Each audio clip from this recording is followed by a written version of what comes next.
It is October 24th, and this is the 5th treatment for Mystery with the injection of the antibiotic. So I'm going to do that now.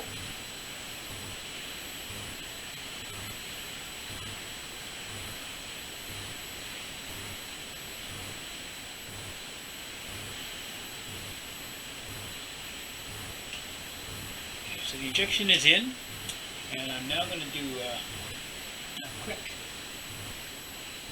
wipe and treatment on the ulcer itself.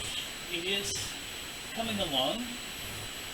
Definitely is still raw, but it does seem to be healing up, albeit slowly, unfortunately.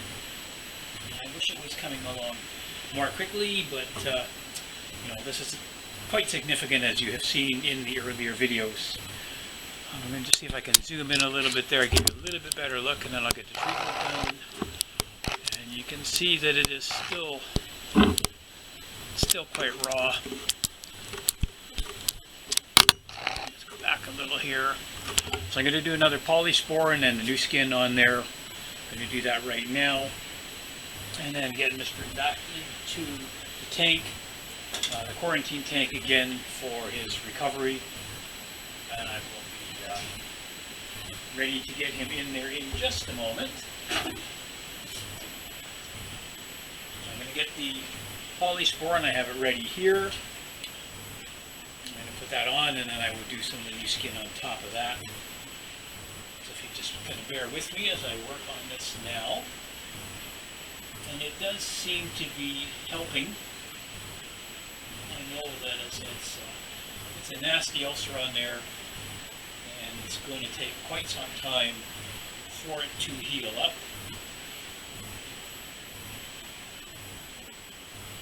Get this polysporin on here to at least get things underway a little better. I'm also going to put a little bit down on the tail here. The tail is coming along very nicely. A little bit of scar tissue on there.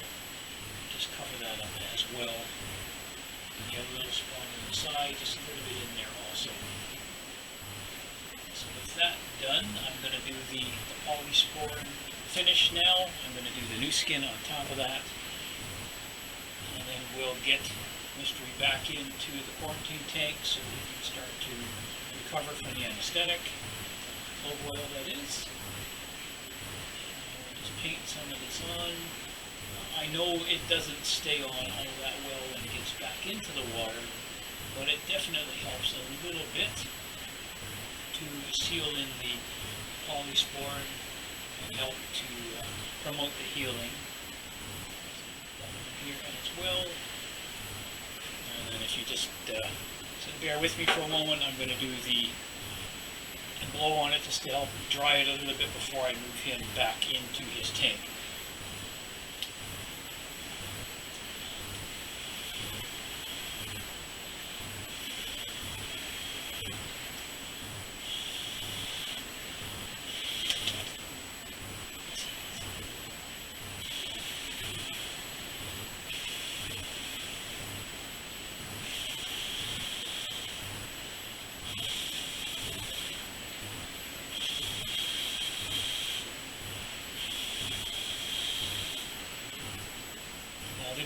Blowing on there, the air does help to kind of seal the new skin up a little bit.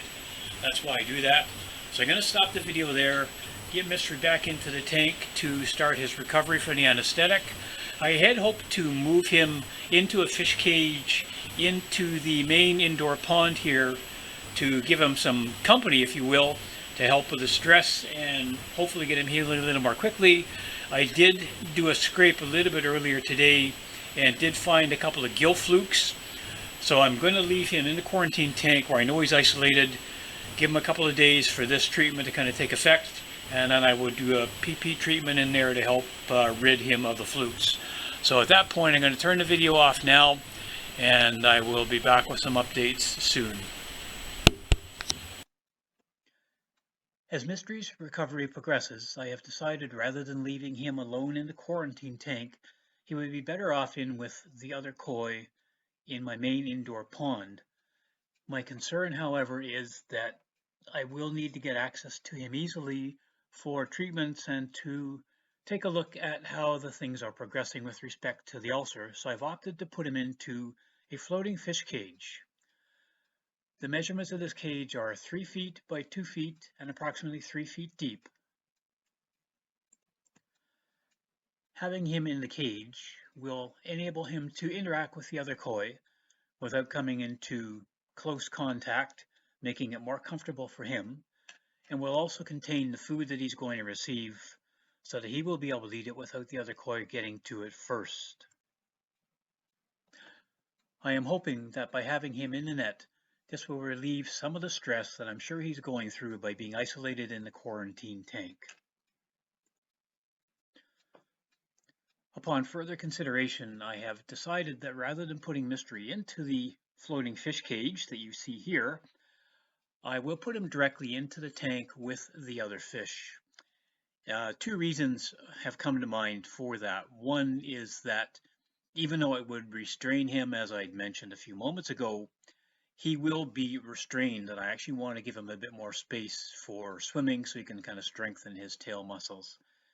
The other reason is that the floating cage itself will take up space where the koi are currently housed.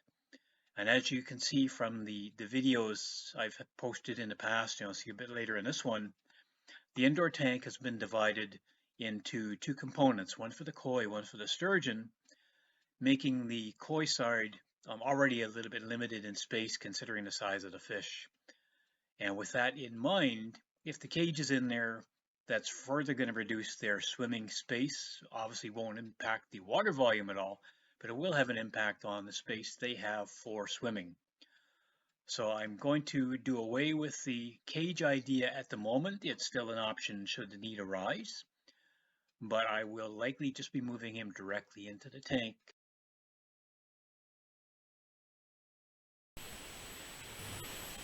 It is November 1st, about 10 in the morning. I've taken Mystery out of the quarantine tank just to check on how the healing is coming, and it definitely is improving. I will put a picture in the video showing what it was when I first brought him home. So I'm going to put a quick dressing of polysporin on there, followed by the new skin, get him back into the quarantine tank, and let him recover in there. Now I did do another scrape yesterday and found another small gill fluke.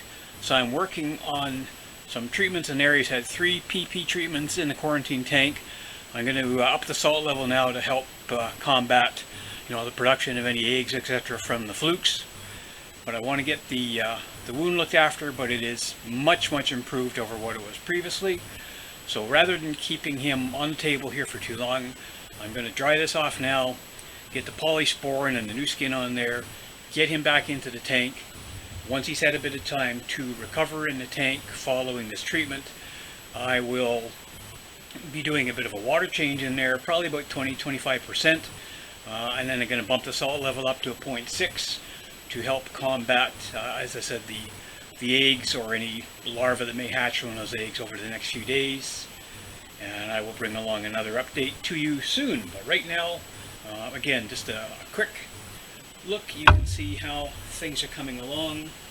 Still a long way to go, but much improved over what it was when I first brought him home. He does continue to do well. He has a lot of strength because he does not like to be caught in the net and then in the sock net when I move him into the vat I use for sedation.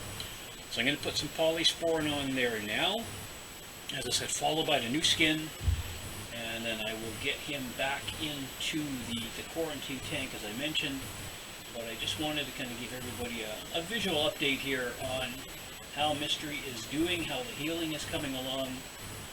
I say there's still a long way to go, and I do realize that completely. I'm not surprised, but I'm very happy with the progress so far. The tail, again, there's still a bit of an issue down here on the tail. I can feel a tiny bit of bone as I'm putting this on. Hopefully the skin will eventually recover that. Once I'm satisfied that the gill fluke issue has been dealt with, I will move Mystery into the indoor pond with the other fish. And as I mentioned earlier in a video about the fish cage, I'm not sure if I'm going to do that now or not when I do move him in the next little while. I'm concerned that that will take up a fair bit of space in the tank that's already limited for the koi that are in there. So Mystery may end up on the side with the sturgeon. So I'm just going to put the new skin on, and then I can get him back into the quarantine tank where he can relax and just kind of hopefully allow this to kind of seal up a little bit more. So he does seem to be doing very, very well. The healing is coming along extremely well. And as I said, I do know there's a lot more to go time-wise before he can be considered healed. But things are moving along very nicely. And speaking about healing, I did mention a little bit earlier in the video that I had or was scheduled to go in for some tests to do with the cancer that I had diagnosed and operated on last year. And I'm very pleased to say that the surgeon, following the CT scan and a scope down the throat, said everything is looking good. There are absolutely no signs of cancer right now. So that puts me just slightly over a year cancer free. So I know I've got a long way to go, not out of the woods yet. But I'm very happy to report that. Definitely a weight off my mind, and I can concentrate a bit more now on Mystery. My next tests at the hospital are 6 months' time, and hopefully long before that, Mystery will be back to normal and in with the other koi. So with that said, I'm going to turn the camera off at this point, get Mystery back into the quarantine tank to recover, and I will provide a little bit more detail as to what's coming next in the upcoming part of the video. Thank you all for watching. Here's a quick look at Mystery's ulcer shortly after I got him. Those of you who have been following along in my videos know that I recently purchased this, what they call an in-pond filter, to supplement the filtration on my quarantine tank, the one that Mystery is presently in. And I just want to do a quick review on it today as a part of a follow-up of the earlier video. The filter itself is working to a point. The one thing I did notice, however, is because it's got a solid base down here, like absolutely no holes in it, I was getting a buildup of waste matter in here from Mystery, well, around the bottom, not in the filter, but around the bottom of it. And when I moved the filter to take it out to clean it, of course, that's when I discovered it, and it was not sort of doing the job I hoped it would do. Now, part of that is certainly my fault. I'm going to zoom in a little bit here if you bear with me for a second. And you can see that these are relatively small holes in the filter cage itself, which is great. It's going to protect, smaller fish or anything from getting in there. The downside, however, is because they are so small, and in Mystery's case, his waist, of course, is quite large, the filter was not collecting the waste matter that I was hoping, although, of course, because it wasn't collecting it, there was nothing getting through to the multi-bay filter that is currently on the tank.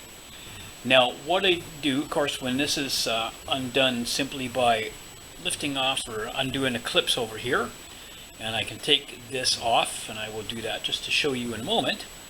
So the media that's in there for the bio, that stayed pretty clean, which is not unexpected because the bulk of the water, of course, was flowing through the sponge. The issue I was having, though, you can see this is again the sponge. You can see there's definitely some debris on the sponge itself, which is what it's intended for. Nothing had penetrated the sponge, or very, very little. And it was working, to that extent. The problem being, as I said, because the waste from Mystery is significantly larger than what the filter can really accommodate, it wasn't doing the job that I hoped it would do.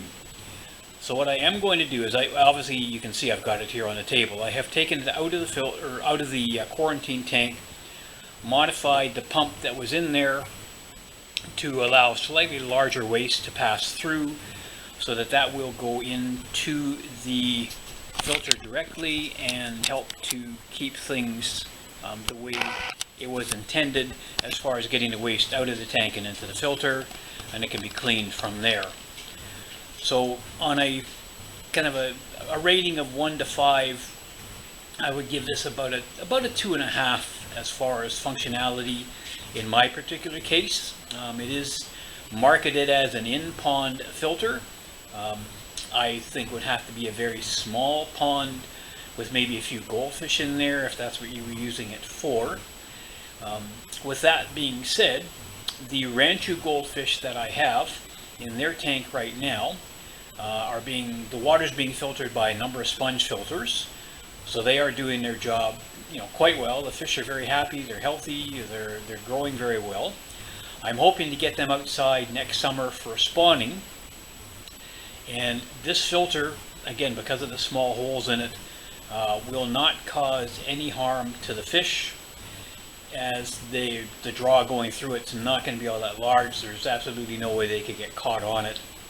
And what I will be doing in the near future is actually putting this into the goldfish tank, my Ranchu tank in the basement, and using it as a supplemental filter in there.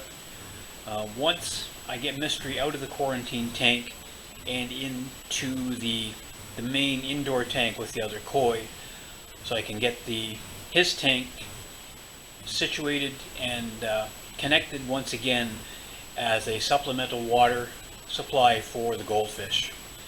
So that is the next goal in mind once Mystery's moved, and I will be touching on that elsewhere in the video. So just a quick update again. It's not a bad filter. It's cost was not all that bad, but functionality from a pond filter perspective, especially if you're dealing with a significant number of even goldfish in a pond, or a couple of koi, or as I was doing, even just a very small volume of water, about 160 US gallons, with just the one rather large koi in there for the quarantine. This filter is definitely not functional as a pond filter in that regard. So I'll leave it there for that one, and I will just sum things up in the video shortly. Thank you. It is November 7th, about 9:15 in the morning, and I have just finished reviewing a scrape I did on Mystery, and did not find any sign of the gill flukes that I had mentioned previously in the video. So what I am going to do is I'm going to move Mystery into the big indoor pond. You can kind of see it here. The koi are on that side of the divider, and the sturgeon are over here. And again, as I mentioned, I think previously in some other videos, the reason I do separate the koi and the sturgeon are that the sturgeon get primarily sinking food, shrimp, etc., which sinks to the bottom. The koi, being very active eaters, as all of you who have koi know, they go immediately for that food, even if I feed them first with a treat like mealworms or black soldier fly larva, something like that. They always go directly for the sinking food first, meaning that the sturgeon cannot actually get enough of the food that they require. Excuse me. So what I am going to do is move Mystery into this side here with the sturgeon for now. That way he will have the benefit of the interaction with the koi, albeit through the dividing net, and hopefully that will help relieve and reduce some of the stress that I'm sure he's under in the quarantine tank, being alone for so long. And with being in on the sturgeon side, when I do put the food in there, the floating koi food, the soldier fly larva, the mealworms, etc., the bulk of that, as I said, is a floating food, so that Mystery will be able to come up and eat. The sturgeon are not going to bother with that, and the koi, they will get theirs. But if Mystery was on the side with the koi, then they would be all over the top of the tank there, getting the food that Mystery is supposed to be getting access to until he gains more strength as the healing continues. So I say what I'm going to do is I will go and catch Mystery out of the quarantine tank now, move him into this one. I'm going to do that with my sock net, and we'll get him over here, move him in with a sturgeon. This way I can watch him. I don't have to go out at all today, so I'll be able to come down and watch and see how he's doing. The sturgeon are for the most part very docile. If Mystery does happen to lie on the bottom, at most they'll kind of bump and get him to move a little bit, but they're certainly not going to go after him by any means whatsoever. So I'm going to do that now. Now there will be a little bit of a pause as I catch him and then move him over here. So if you can just kind of bear with me, I will get him moved. And just in case any of you are wondering why it's so quiet down here, in order to hear me talk at all, I have turned off both the air pump and the water pump that feeds the filters to the pond. Otherwise I'd have to be shouting in order for you to hear me over the video. So I'm going to go get Mystery now. As I said, there will be a few moment kind of delay by the time I sort of get him in the sock net and get him over here, and I'll kind of show you as I'm releasing him in there. Then I'll take the camera off the tripod and let you kind of see him in here with the sturgeon. So if you can just kind of hang tight for a moment, I will be right back.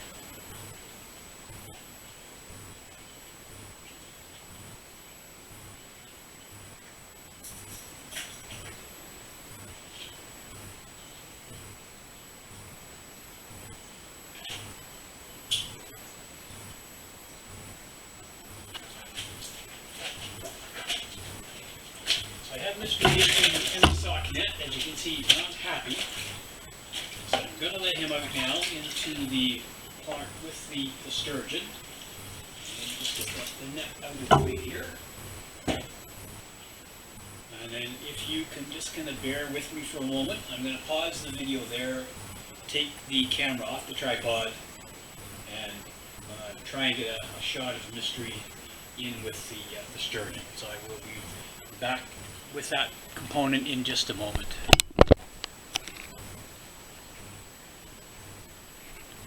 Okay, so there we have it. Mystery is now in with the sturgeon. I'm sure it's going to be quite a change for him being in this volume of water compared to the quarantine tank that he was in. It's going to take a little bit of time to adjust, and I know even since I've had him, he's had a little bit of an unusual kind of swimming habit here. But I think, again, now that he's got more space, he will be able to kind of adjust being in here. He does get stressed when I do move him for treatments, etc. So I say he's in there now. I'm just going to let him kind of relax in here for the better part of the day. I will certainly keep an eye on him, make sure he's getting some food, and that things seem to be progressing hopefully as well as can be expected. As I said, I know there are some swimming issues. I think that has to do with the placement of the ulcer down near the caudal peduncle there. But I think he's going to adjust. I will be taking him out in a day or two just to check on the progression of the ulcer and do another treatment with the polysporin and the new skin on there if I feel it's necessary. As you can see, he's just kind of chilling out here, cruising around a little bit, just trying to find his bearings, I'm sure. And as I said, being on this side of the tank, he'll have lots of room to move around. There's lots of variation. I don't know if you can notice or not, some of the sturgeon are kind of swimming around a little bit with him. There's the other one down there at the bottom, my short nose, and the sterlet is just there going along.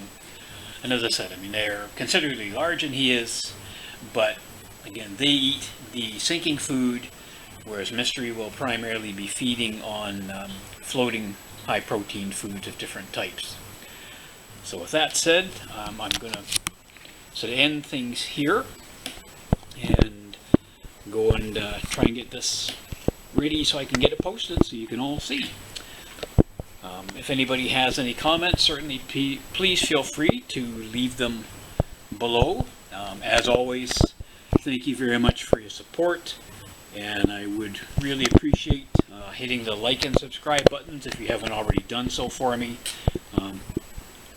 makes a big difference as far as, just letting me know if the videos I'm putting out are being appreciated. And I will be doing more follow-ups with Mystery here in fairly short order, once he has had a chance, as I said, to kind of settle in and just adjust to, see how things are going on. Once he is doing better and the healing and everything has improved significantly, he'll be going in on the other side with the koi. But for now, as I said, it's primarily a food reason that he is over here, just so I can make sure that he is getting adequate food without the other koi getting all of it before he gets to it. So thank you all again for watching. Take care. I'll be posting some updates about Mystery in the not too distant future. And thank you all again for your support, and happy ponding.